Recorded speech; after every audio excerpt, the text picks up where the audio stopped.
So, Jan, have the Romney people confided in you who they're going to put on the ticket? Well, I've got some breaking news for you, Bob. We're going to say it right here on Face the Nation. Yeah. No, in fact, I was talking to one of the senior advisors this morning before the show, just kind of get the latest, and he's like, look, I don't even know when it's going to be. I can't even plan my own schedule, so of course, I can't tell you.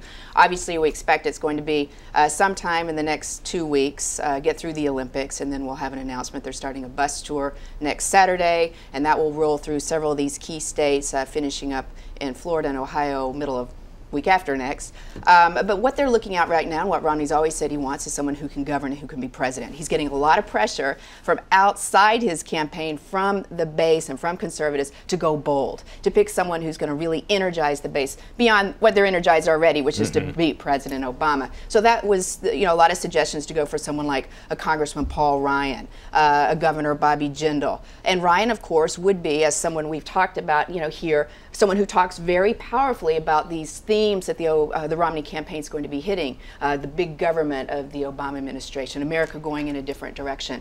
But the signals that I'm picking up is that Romney is going to go for competence and someone who can govern and go safe, because as you know, vice presidential nominees make a big deal when they're announced and at the convention, and the only other time they make much news is when they make a mistake, and he's not going to want someone. I'm betting it will not be Sarah Palin, but otherwise well, I think that might be pretty good bet. And isn't it funny how we keep hearing it has to be someone prepared, it has to be someone who can step into the job. It's a pretty low bar, and I think it tells you something about the experience of 2008. I mean, that should be taken for granted. What did the White House people think about Romney's trip? The White House people didn't necessarily need to say anything about Romney's trip, because you heard it from the Mayor of London, the Prime Minister of the UK, and the Palestinians as well. Look, you heard Robert Gibbs say that it was an embarrassing disaster. I think the White House thought that the bar was set pretty low for Mitt Romney. Look, 4 years ago when we went over with then Senator Obama, the biggest hurdles were logistical. But it's interesting to contrast now to see some of the images that were from 4 years ago. The president shooting hoops with the troops, in a helicopter with Petraeus, giving that speech in Berlin. And he had, in terms of the structure of the campaign, he had a whole host of campaign advisors, foreign policy advisors, Susan Rice, Dennis Ross, who were there briefing reporters, and they're on the ground in case something went wrong. And Romney did not have it, and it shows part of the problems and difficulties his campaign is having in getting up and running. Well, I mean, I think that's a very good point, because Romney went with just basically a skeleton staff. I mean, they augmented it even after he got there, and after he got into trouble with all the Olympics. You kind of wondered, did they really understand what they were getting into? And particularly at a time when Romney is already having trouble defining himself. He comes away from this, particularly with the Olympics remark, looking like he's out of touch and he just doesn't get it.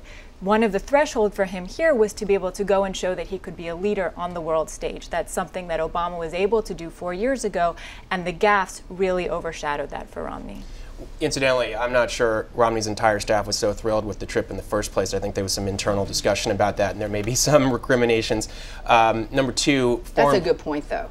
I mean, there were, the focus on the economy, and it did get him off message. He's had this laser-like focus on the economy. So why go to the Olympics and then these other countries? But, I mean, that's a very good ultimately, point. with this trip, everybody, the number one issue in this election is the economy, and voters aren't going to look back on this trip and say, "Oh, Mitt Romney made these gaffes. He didn't do as well as he was expected, and this is how he's going to turn the economy." Probably around. not decisive, but you do have to pass a commander-in-chief test. And Bob, if you look at the numbers historically, boy, it's been a long time since a Democrat had the advantage on foreign policy, commander-in-chief, safe from terrorism, over a Republican the way Obama does on Romney now.